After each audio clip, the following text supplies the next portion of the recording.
Welcome back to the Colorado Rockies, everyone. My name is Alex Murray, also known as AZ Axel, and this is the end of the 2027 season, beginning of the off season for 2027. And as you can see, we finished second, a game out of the Los Angeles Dodgers, who did end up taking the National League West division and the lead, unfortunately. We actually held the division until basically the last week of the season, but the Dodgers were just too much, and they ended up taking over the entire division, even though I believe they were fourth last we had seen in episode 7.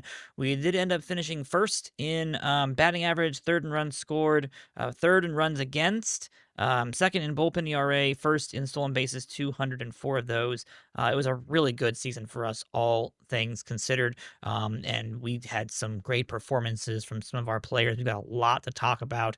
But let's go ahead and talk first and foremost about kind of what happened from when you guys when you guys left off your episode for episode 8, and we've gotten up to at this point in episode 9. So we had an update for the top 100 prospects list.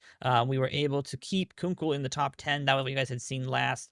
The All-Star Game announcements did come through. We ended up having, I believe it was 3 people in the All-Star Game. No, 4, my apologies. We had Batista as a closer, Charlie Condon as the first baseman, Adel Amador as a third baseman, and Ezequiel Tovar as the shortstop. And it was a okay All-Star game for us.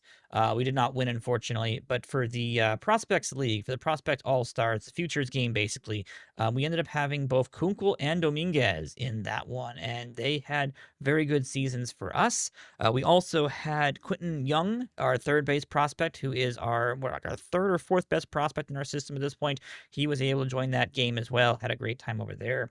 Condon had a great season. So before we get into playoffs, let's talk about our players. Condon ended up having a 40-40 season, but not the 40-40 season you're expecting to hear. This is a 40 doubles, 40 home run season, batted 301. Did have 190 strikeouts, so we are trying to see about increasing his avoid K in this player development stage here at the end of the regular season, because the homers and doubles look really, really good, and the batting average was right where we wanted it to be. This was a great rookie season for Charlie Condon. He should win Rookie of the Year, and it shouldn't be much of a competition for that. He ended up being our best hitter, even though technically he's not our top WAR player. He was our best hitter, 131 RBIs. It looked very similar to his last year in AAA, but with a little bit of a reduction because it's the big leagues, of course. So we're hoping that he can continue to improve, continue to get all the rest of these numbers and these ratings up to his maximum ability, and then hopefully he might even be able to develop a little bit more. And if he can get that the avoid Ks and the eye a little bit better, he's going to be probably one of the best hitters in baseball. So Charlie Condon had a great season. Tovar also had a phenomenal season. Tovar, 6.3 WAR season, led the league in doubles and stolen bases. 52 doubles, 42 stolen bases. Tovar was a beast this year. This was probably the best season we've had from him so far. I know that he had a really good year back in 2025 before he was injured. He was on pace for like 32 homers plus. It would have been a really interesting season to see if he could have continued that with his 164 OPS plus, sorry, but the 118 we got from him this year, plus the just Gold Glove caliber defense, as always. He is having some error problems, but he is still one of the best, in my opinion. He is the best shortstop in the National League, at least. He had a phenomenal season for the team and for the organization. In regards to our pitchers, Ian Anderson was our best pitcher. He had a 3.84 ERA, had a 3.0 WAR season for him. We are going to actually let him go. And I know that's going to sound kind of crazy, but we got him from waivers. We didn't have to give anything for him. He is going to be going into arbitration looking for about $4 million. And at this point, these ratings do not really give me a whole lot of sense of security. We might change our opinion about that as we get closer and closer to arbitration, but we have like 9 decent starting pitching options right now, and Ian Anderson becoming more and more expensive is just not something that we're hoping that we have to hold on to. And we'd like to be able to get some more of our rookies and our younger people involved. But he did have the best season for us. Chase Dollander came in second for our best starting rotation spot at this point. He had an 11-8 record and a 4.75 ERA.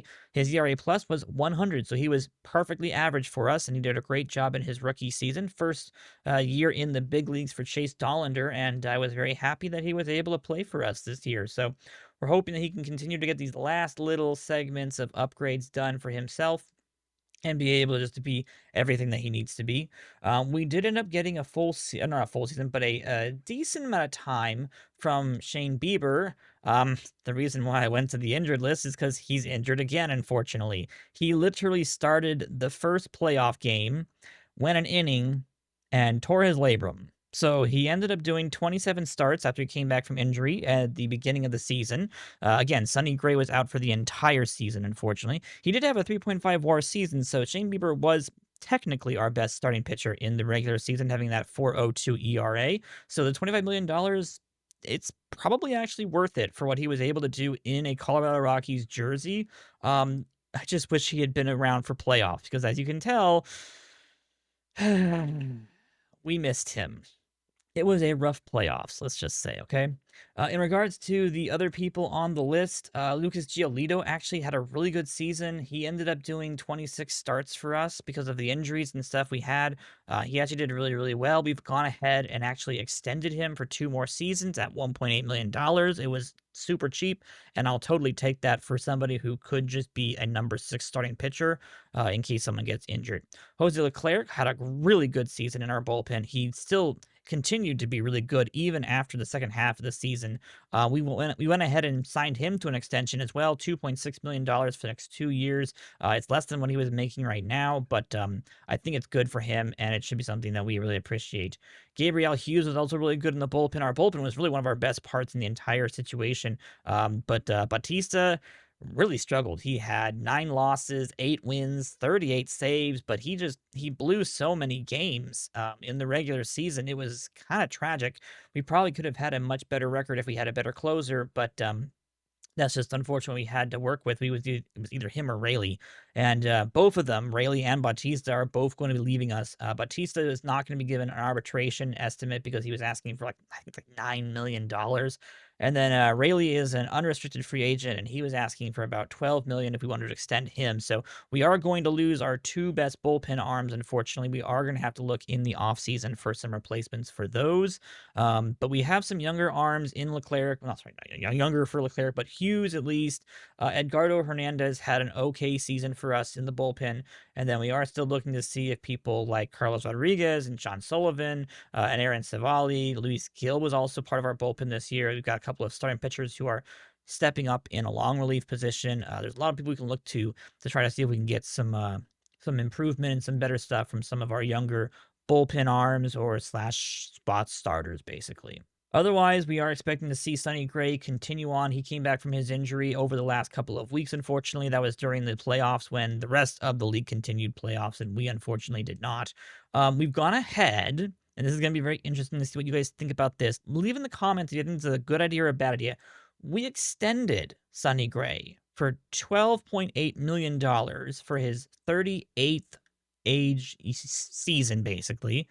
We thought that might be a good idea to be able to continue him on and have him and Bieber at least have one more season together. So otherwise, the team did really well. We had a lot of good performances from players that we weren't expecting to have good performances from. I know some people might want to also see Adele Amador's full line statistics for the season. He did end up having a 5.1 WAR season. He was tied actually for stolen base lead. Him and Tovar both had 42 stolen bases in the regular season, but Amador also popped in 17 home runs as well as 37 doubles. So it was a good season all around for our offense. Our offense really carried us. Ryan Ritter had 20 homers as our second baseman, only played 117 games. So he might be able to bounce back and have an even better season next year. We're hoping that he might be able to do that. Otherwise, I mean, Doyle had a good season. He had a 3.2 WAR season, 34 stolen bases, 16 home runs, only 18 doubles, unfortunately, so the bat's really fading, but he still managed to bat about 248, so it still was his usual. He just had more stolen bases and a little bit better on the defense this year, resulting in a 3.2 WAR season. So we're going to actually be offering Doyle an extension. I think it's going to be for about 6 or 7 years until he basically is no longer going to be our center fielder. That's probably one that I'm going to regret, but we'll see. I think it's pretty cheap. My memory is correct. It's like $12 million at the most. So it should be a pretty good one for him. We are also offering an extension to Amador at the moment. A little bit more money for Amador. I think it's upwards of like $18 million, but for a 5 WAR player, 18 million is really, really good. So if we keep Amador playing at third base, we definitely will enjoy having him there. And then if Doyle can continue to be a Gold Glove center fielder, I will take 20 doubles, 20 home runs, 30 plus stolen bases. That is a good enough reason for him to stay on the team and be our starting center fielder moving into the next couple of seasons. Drew Romo had a good year, 2.4 WAR. The bat was okay-ish. It's still dropping a little bit, but the defense has still been fantastic, and he definitely has been holding the team together as a captain. Yanquiel Fernandez came back from injury, ended up hitting 22 home runs, 23 doubles. It was a really rough season for Fernandez, unfortunately. We're going to have to see if he holds on to the starting right field position or if we have to think about somebody else. We have a couple of options in the minors, and we did draft a whole bunch of outfield replacements, but they're not ready yet. So Yanquiel has at least 2 more seasons before we really have to start making some decisions about him and whether or not he stays on the team or not. Hopefully, I'm kind of hoping and praying that maybe we can open up the DH position. I know that was technically Sterling Thompson's position this entire season. He ended up having a 2.2 WAR season. He did really well. Wasn't quite as good as he was last year, but still was a very good season for Thompson. But you also have to think about, what the options would be for that DH position. Would Fernandez be better if he was in that position versus, say, right field? Or do we push for Fernandez to get a little better in right field and become, more of a Gold Glove caliber right fielder at this point? So we've got options. We've got things to think. We have things to think about, basically. But overall, it was a really, really good season. I'll go ahead and show you guys the playoffs. So the Cincinnati Reds won the World Series. They swept us in 3 games after we took down the St. Louis Cardinals in the wild card series. They then ended up taking the Dodgers to 7 games, much like the Twins took the Yankees to 7 games. And the Cincinnati Reds won the World Series over the Minnesota Twins in 6 games. So it was a very good season for us, very good season for the Cincinnati Reds as well. They ended up having 96 wins. They have a really good hitting squads focused mostly around, of course, De La Cruz. But they were able to get some really good backup support for him, which was Mike Yastrzemski out of no place, out of nowhere, basically. Matt McClain had 21 home runs. Sal Stewart did well. They had a really good offense. They were definitely a little bit better than us in the offensive boards. And the big issue for us was that literally in the first game against the Cardinals, we lost both Shane Bieber and we lost Charlie Condon. So we unfortunately lost our best pitcher and our best hitter in the first game of playoffs. We barely managed to beat the Cardinals in a 3-game series, and then we just had nothing against the Reds. We had no offense, we had no pitching, nothing clicked. So unfortunately, we got kind of derailed by injuries this playoff season and the regular season as well. But we were able to get a whole bunch of number ones. Charlie Condon is definitely, again, going to be getting Rookie of the Year. We did get up to the division series. I'm happy about that. Amador ended up winning MVP honors for the wild card series, I believe. Yeah, but then we did, of course, extend Sonny Gray for 1 more season. We did have international amateurs revealed, so we've moved into the off season at this point. I'll go ahead and show you guys our list of people that we're scouting right now. We are very interested in 2 particular people. That's Lorenzo Martinez, who would be an interesting outfield option for us. He's been getting better and better from our scouts information. He used to be a 4-star prospect. Now he's a 5-star prospect. So we're interested in Lorenzo. And then Leo is another person that we've been looking into, and our scouts starting to like Leo more and more as we get into our time scouting all of these players. As you can see, our accuracy only in the low to average right now. But for all of these 16-year-olds, there are a couple of people who are really, really good, but I'm not expecting to be able to give them any kind of an offer because they're expecting at least $3 million or more. And we kind of already have our pitching staff of the future kind of set at this point. I don't think we really need to push for any more really, really young starting pitchers for at least another year or two. We're kind of shifting gears back towards batters at this point. So Leo would be a great, subtle pick for us to be able to maybe snag from this whole entire group. But then, Lorenzo Martinez is our prized possession. That is the one that I really do want to be able to try to go for. He is going to be probably anywhere closer to about 3 to maybe 3.5 million to be able to get him. And I'm hoping that Leo might be able to stay under the radar. If either of them stay under the radar, we might be able to grab them before the rest of the league tries to get them out from under us. Otherwise, we have changed our focus a little bit on our scouting. We're a little bit less on the international scouting, more on the amateurs and minor leagues, which is kind of where our scout is really designed for. We also dropped down our money for scouting and also for player development. We dropped it down just a smidge because we're actually doing pretty good and we don't need to really push for too much more into those. And that also gives us $45 million for available money right now. So if we find somebody on the free agency system that would actually finalize our team that gives us a really solid outfielder, maybe there's an international free agent developed or something at this point, we might be able to make a stab at one of those, or be able to just make a trade that we couldn't have made beforehand. So we'll keep it lower right now. We'll see if we can develop a little bit more of those, and then if we can, we'll increase those amounts back up. The draft budget also been dropped down because of how good our last year's draft went, and this year, of course, because of the playoff finish, we're not going to be expected to be anywhere near the top 20 of the draft. We're going to be 27th. And it's going to be interesting to see what kind of position we get for the mock draft and everything, because 2028 has got some really good people on this list. This is just the pitchers. This is everybody. So we're probably going to be getting somebody who's closer into the 4-star caliber range. So maybe someone like a Thomas Aguilar, sorry, is going to be an option for us down the road in this next year's draft. But I am very envious of whoever gets John Marin. This is probably, I think, the best prospect in the entire draft. This is John Marin, a one-year college junior. Competition level is good. He's 1.5 out of 5-star prospect. Amazingly good speed, great defense, good power, gap power. The BABIP is there. The eye can be there as well. This kid is something else. This reminds me of Mike Trout when he was really starting to take off in the league before they realized how good he was. That would have been his kind of like development and prospect ability. Otherwise, Bobby Bell, a great starter, heard about here as well. He's 20 years of age, 2-year college, but he's also fragile at the moment, so not a great pickup for whoever picks up Bell, unfortunately.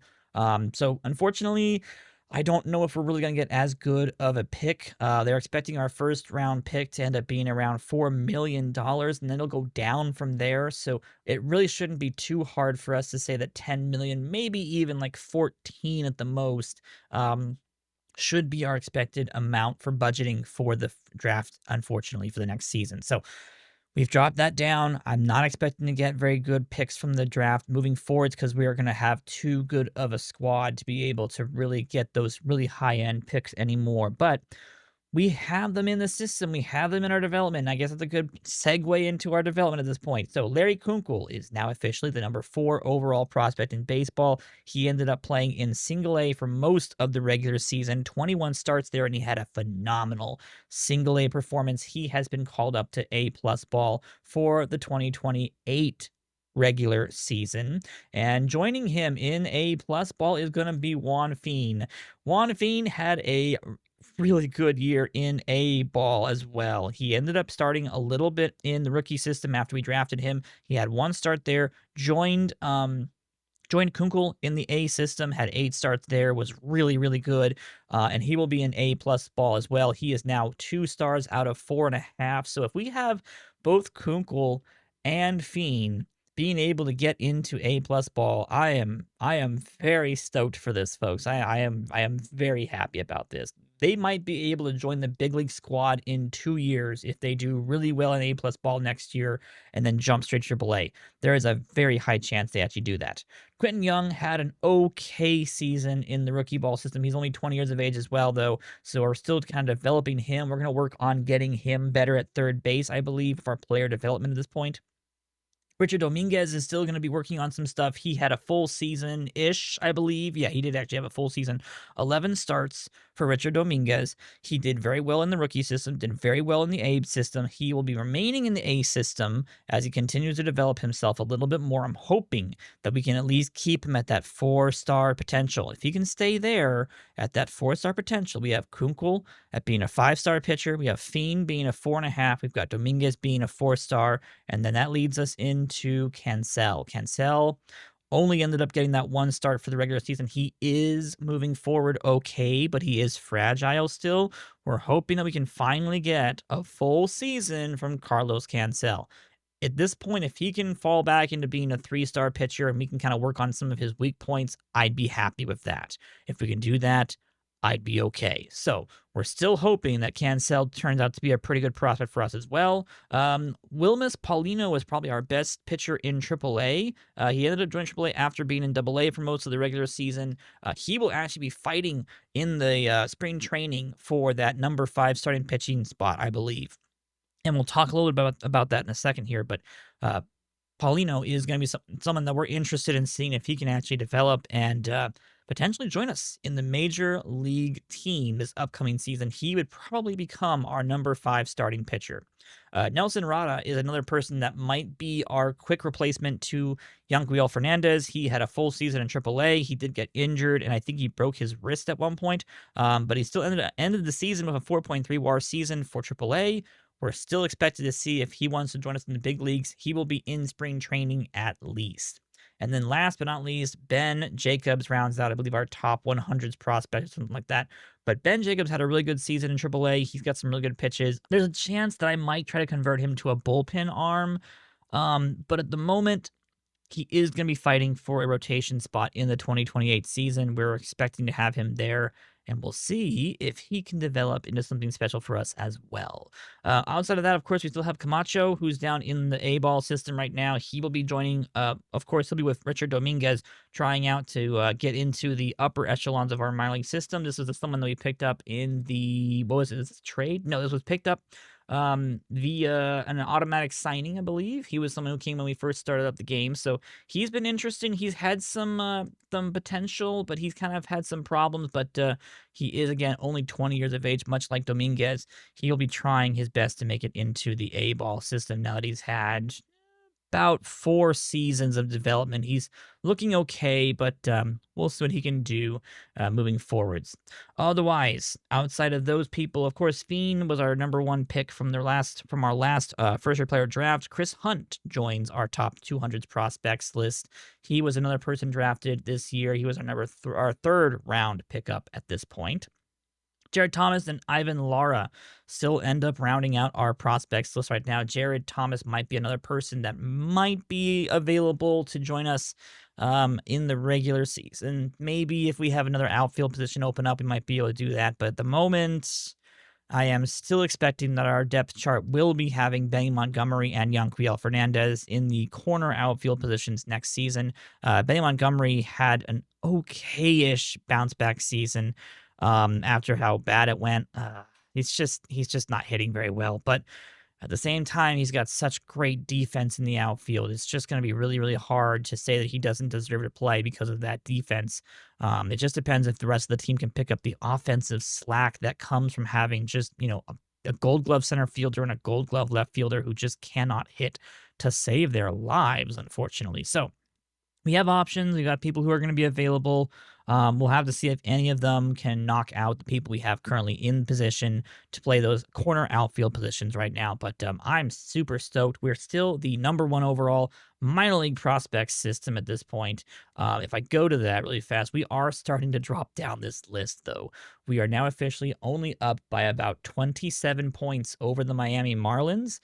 They ended up having Clement, another person who was signed via the international free agency, I believe. No, international discoveries, I believe. No, international free agencies. Yes. International scouting free agencies is what I'm trying to say.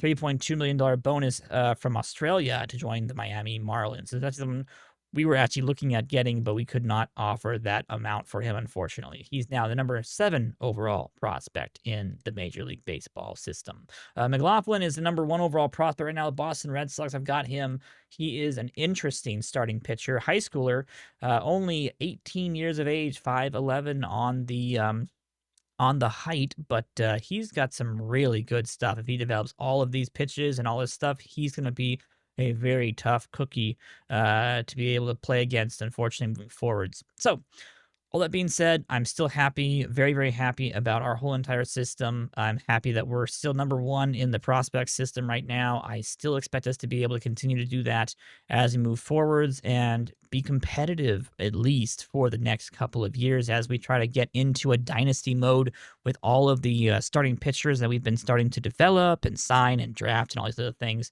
Hopefully, our batters will start to get develop as well, and we'll be able to do all of that. So, that brings us into what is the plan for the 2027 offseason and the 2028 preseason. So, first of all, we are not expecting to be giving arbitration offers to Anderson, Francis, Gill, Vodnik, and Bautista. Basically, all the pitchers and Rayleigh, all the pitchers we're expecting to just let go. Now, Anderson is up for debate. I might still offer him a contract, an arbitration, just till we have one more person who can be a reliable starting pitcher.